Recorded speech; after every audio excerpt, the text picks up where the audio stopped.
बिस्मिल्लाहिर्रहमानिर्रहीम। अस्सलाम वालेकुम एवरीवन, कैसे हैं आप सब लोग। आई होप कि आप सब लोग ठीक ठाक होंगे इंशाल्लाह।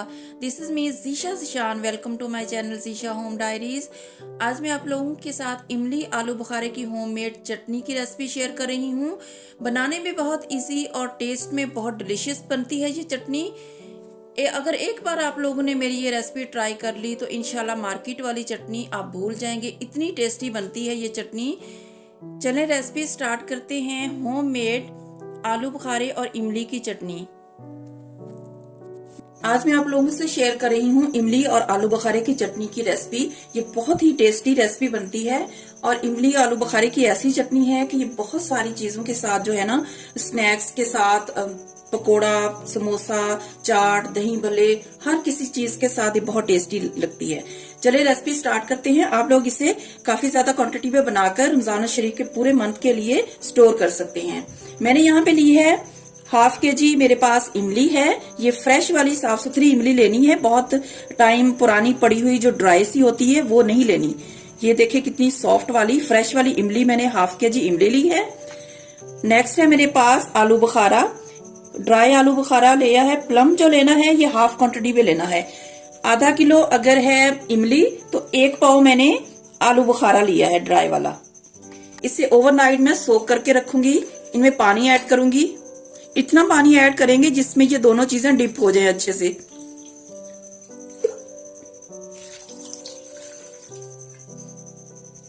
तकरीबन 2-2.5 गिलास चला गया है इमली में और 1 से 1.5 गिलास जो है वो आलू बुखारे में चला गया है।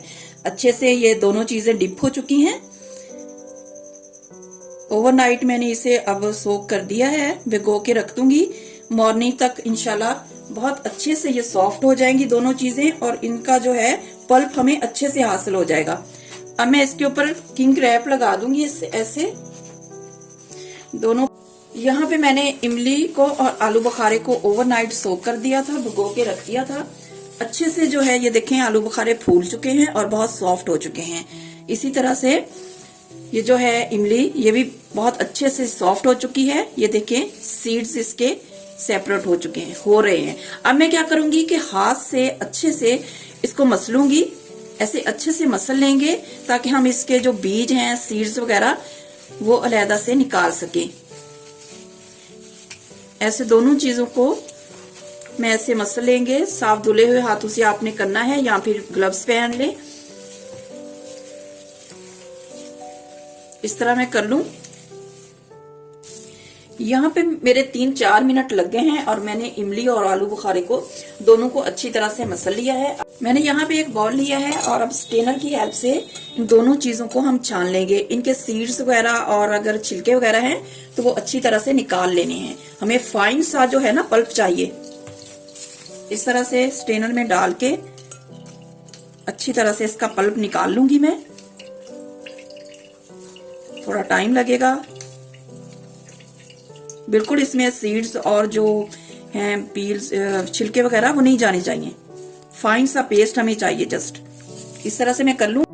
यहाँ पे इमली के पल्प को मैंने छान लिया है स्टेनर की हेल्प से। यहाँ पे मैं बताना चाहूंगी कि 1-2 बार छानने के बाद आप उसको, जब तक इसमें से अच्छी तरह से पल्प जो ना निकल जाए, आपने इसमें थोड़ा थोड़ा पानी ऐड करते जाना है। अगेन इसको मसलते जाना है और इसको छानते जाना है। इससे क्या होगा कि अच्छे से आपका पल्प जो है ना पूरा आपको मिल जाएगा।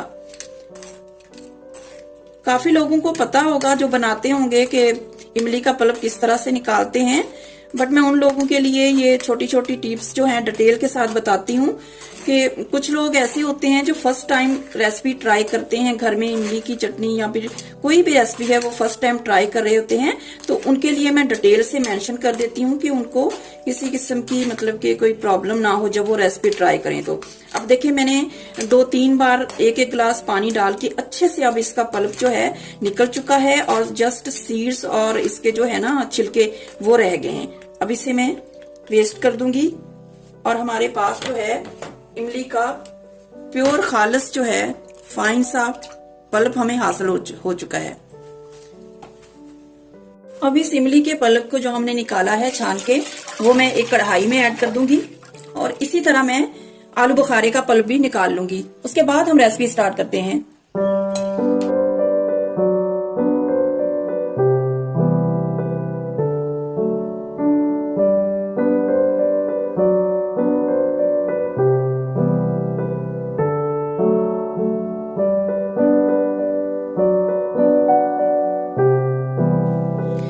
10-15 मिनट लग गए हैं और मैंने थोड़ा थोड़ा पानी डालती गई और अच्छे से जो है आलू बुखारे का पल्प भी मैंने निकाल लिया है। ये देखें, ये सीड्स और ये जो होते हैं ना इस तरह के आलू बुखारे के जाले से होते हैं, ये अपने निकाल लेने हैं, ये नहीं ऐड करने। इससे जो है ना आपकी चटनी स्मूथ और टेस्टी नहीं बनेगी। अब यहाँ पे साफ सुथरा सा आलू बुखारे का पल्प भी आ चुका है। आलू बुखारे का पल्प भी मैं ऐड करूंगी कढ़ाई में जिसमें मैंने इमली का पल्प ऐड किया है। अजान स्टार्ट हो चुकी है, अभी मैं स्टॉप करती हूँ, उसके बाद स्टार्ट करती हूँ रेसिपी।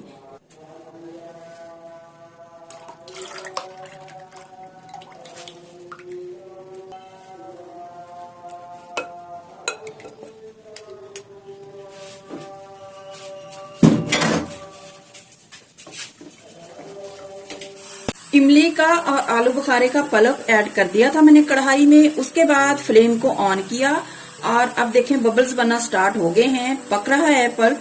तो अब मैं इसमें जो है गुड़ ऐड करूंगी। ये मेरे पास 500 ग्राम गुड़ है, आधा किलो बनेगा, ये मैं इसमें ऐड करूंगी। इसके मैंने बड़े बड़े से पीस कर लिए थे रफली।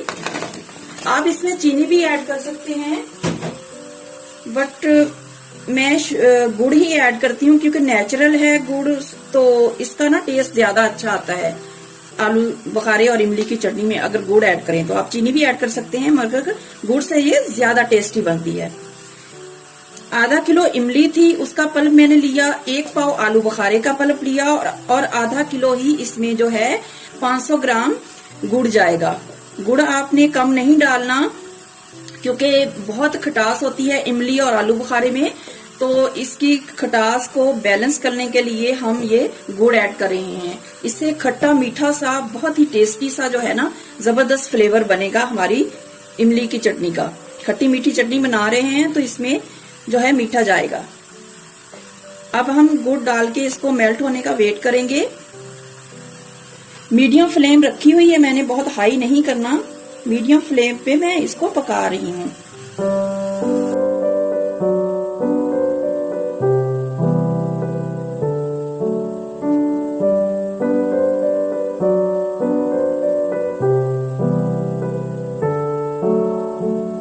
यहाँ पे 10 मिनट हो गए हैं गुड़ को ऐड करके मैंने जो है पका रही हूँ। तो जब गुड़ ऐड करें तो आपको पता है झाग सी आ जाती है इस तरह की। ये देखे कितनी झाग मैंने निकाली है। ये आप लोगों ने ना किसी स्पून की हेल्प से अच्छी तरह से इस झाग को निकाल लेना है ताकि हमारी जो चटनी है ना वो साफ सुथरी सी बने।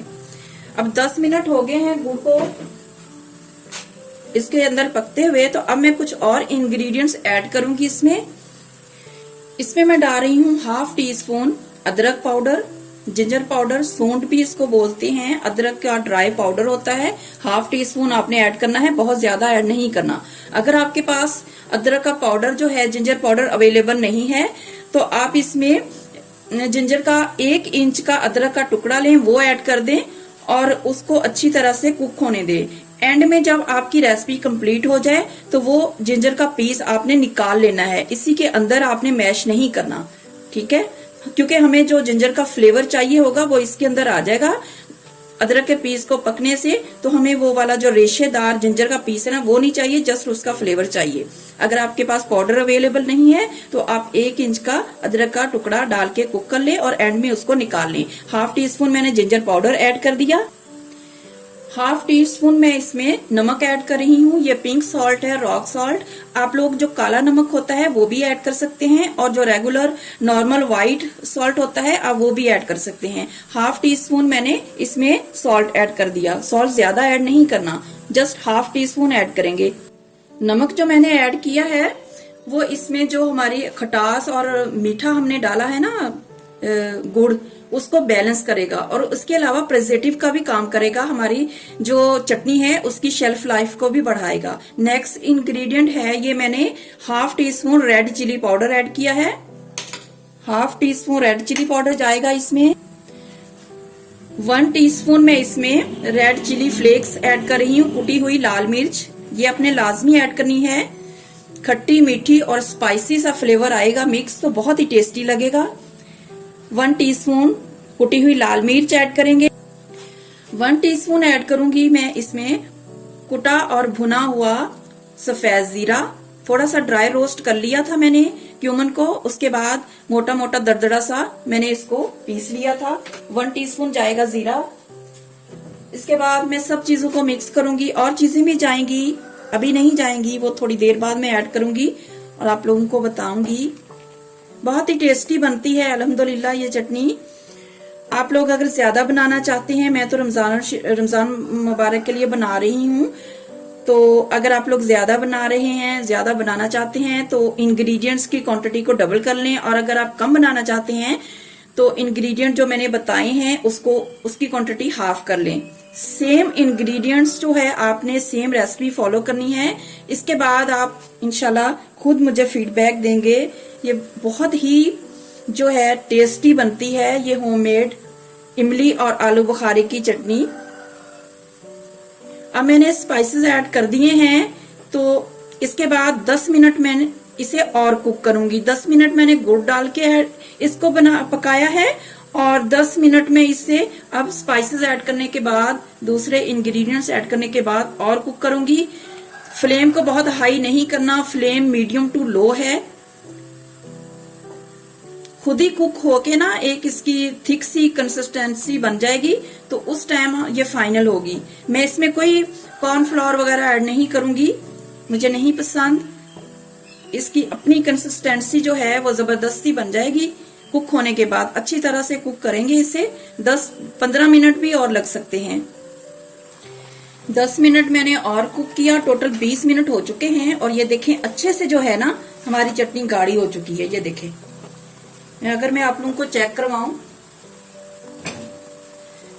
ये देखें इस तरह की कंसिस्टेंसी में होनी चाहिए। ये देखें स्पून के ऊपर ठहर रही है, मतलब कि बिल्कुल रनी नहीं है।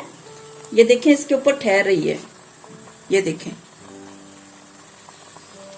इस तरह की कंसिस्टेंसी में हम रखेंगे। अगर इस स्टेज पे हम बहुत ज्यादा गाढ़ी कर लेंगे चूल्हे के ऊपर, फ्लेम के ऊपर, तो इसने ना ठंडी होके भी कुछ थिक होना होता है। तो इसलिए हमें थोड़ी सी इस तरह की लिक्विडी कंसिस्टेंसी में जब आ जाए तो उस टाइम हमने फ्लेम को ऑफ कर देना है। बहुत गाढ़ा नहीं करेंगे। अगर अभी गाढ़ा कर लेंगे तो ठंडे होने के बाद ये और थिक हो जाएगी और फिर मजे की नहीं बनेगी। ये देखें इसके ऊपर ठहर रही है। इसका चेक करने का तरीका एक ये भी है कि आप इस तरह से इसके ऊपर करें और दरमियान में ऐसे फिंगर से एक लाइन बनाएं।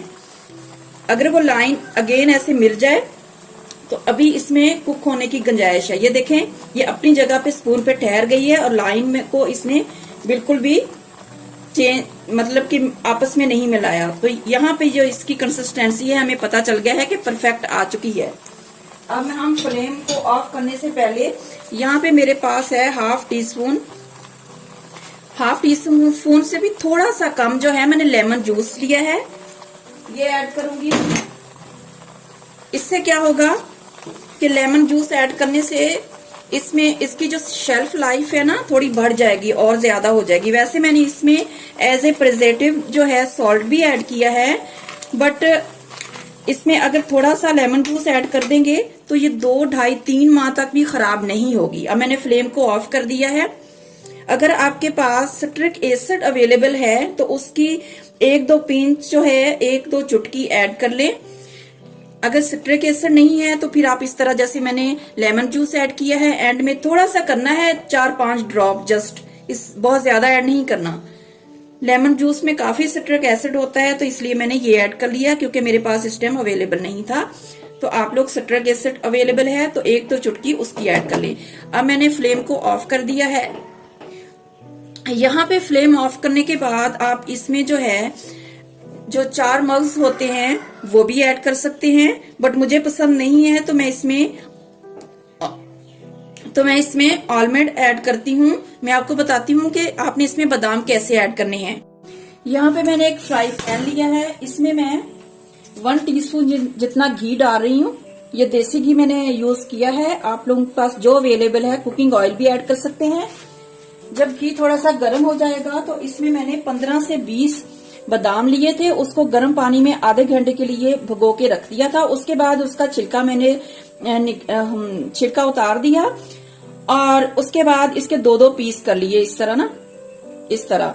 तो अब मैं इसको 1-2 मिनट रोस्ट कर लूंगी। देसी घी में मैं इसको रोस्ट करूंगी और उसके बाद इसमें ऐड कर दूंगी। 1 मिनट मैंने बादाम को रोस्ट कर लिया, बहुत प्यारा सा कलर आ चुका है। अब मैं इसमें ऐड कर दूंगी चटनी में और मिक्स कर दूंगी। आप इसमें दूसरे ड्राई फ्रूट भी ऐड कर सकते हैं जो आपको पसंद है। मुझे आलमंड पसंद है तो मैं यही, आप इसमें काजू भी ऐड कर सकते हैं और जो 4 मग्स होते हैं वो भी ऐड कर सकते हैं।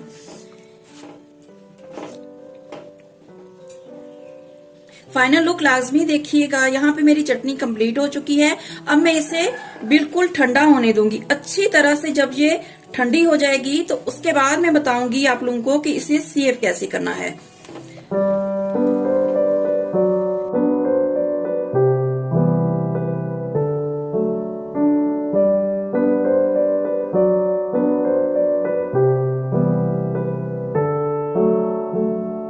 अल्हम्दुलिल्लाह यहाँ पे मेरी आलू बुखारे और इमली की चटनी बिल्कुल रेडी है, अच्छी तरह से ठंडी हो चुकी है। मैं आप लोगों को इसकी कंसिस्टेंसी दिखाती हूँ। ये देखें, ठंडी होने के बाद ये थोड़ी सी थिक हो गई है, बिल्कुल परफेक्ट कंसिस्टेंसी में आ गई है। अगर आप लोगों को मैं इधर ये चेक करवाऊं, ये देखें परफेक्ट कंसिस्टेंसी बनी है, जैसे मार्केट में मिलती है इमली की चटनी वैसे ही सेम बनी है। और टेस्ट में तो मार्केट वाली इमली वाली चटनी से कहीं ज्यादा बेस्ट है। अगर आप लोग मेरी ये रेसिपी आलू बुखारे और इमली की चटनी की सेम इंग्रेडिएंट्स के साथ अगर आप लोग ट्राई करेंगे तो इंशाल्लाह आप लोगों को इतनी परफेक्ट रेसिपी मिलेगी कि आप लोग मार्केट वाली जो है ना इमली की चटनी वो आप भूल जाएंगे। इतनी ये टेस्टी बनती है ना। अभी मतलब कि अभी मैंने काफी सारी चम्मच के साथ खा ली है, इतनी मुझे मजेदार लगती है ये अल्हम्दुलिल्लाह। तो रमजान शरीफ में तो ये बहुत काम आने वाली है।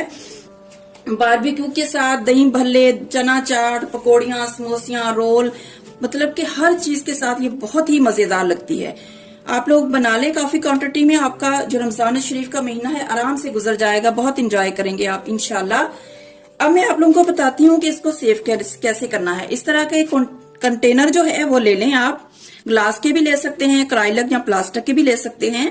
बस आपने एहतियात ये करनी है कि जार इस तरह का लेने के बाद उसको स्टेरलाइज कर लेना है। स्टेरलाइजर है तो उसमें बेस्ट है कर लें, नहीं तो फिर किसी बर्तन में पानी लें। जब पानी पकना उबलना स्टार्ट हो जाए, उसमें बबल्स बनना स्टार्ट हो जाए तो उसमें 2-4 मिनट आप अपना जार जिसमें आप अपनी चटनी सेव करना चाहते हैं उसको उबलते हुए पानी में जो है पका लें 2-4 मिनट। उससे क्या होगा कि आपके जार के अंदर जो है किसी किस्म के भी जर्म्स या बैक्टीरिया होंगे तो वो किल हो जाएंगे और आपका जो जार है ना वो परफेक्ट साफ सुथरा हो जाएगा।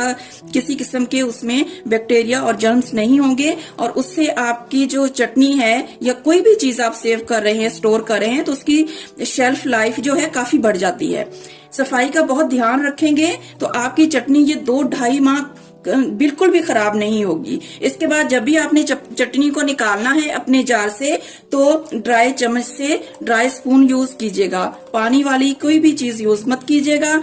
मैंने अभी इसमें ऐड की है क्योंकि मैंने थंबनेल के लिए पिक लेनी थी। अभी मैं जार में ऐड करती हूँ अपनी चटनी को और आप लोगों को दिखाती हूँ। मार्केट से जो हम लोग चटनियाँ बाय करते हैं उनमें काफ़ी ज़्यादा क्वांटिटी में एज ए प्रिजर्वेटिव केमिकल वगैरह ऐड किए होते हैं जो कि हमारी हेल्थ के लिए बिल्कुल भी सेफ नहीं है। आप लोग घर में बहुत इजी वे में मज़ेदार जो है खट्टी मीठी मज़ेदार डिलीशियस चटनी रेडी करें और इंजॉय करें। अपना और अपनी फैमिली की हेल्थ का ख्याल रखें, हमेशा खुश रहें और खुशियाँ बांटें, आमीन। अगर आप लोगों को मेरी आज की होममेड खट्टी मीठी मज़ेदार चटनी की रेसिपी अच्छी लगी हो तो वीडियो को लाइक और शेयर कर दीजिएगा और अगर मेरे चैनल पे न्यू हैं तो मेरे चैनल को भी सब्सक्राइब कर दें ताकि मेरी हर आने वाली न्यू वीडियो का नोटिफिकेशन टाइमली आप तक पहुंच सके। अगेन आऊंगी इंशाल्लाह किसी अच्छी सी रेसिपी के साथ या वीडियो के साथ। Thanks for watching. जज़ाकल्लाह खैरा। अल्लाह हाफिज।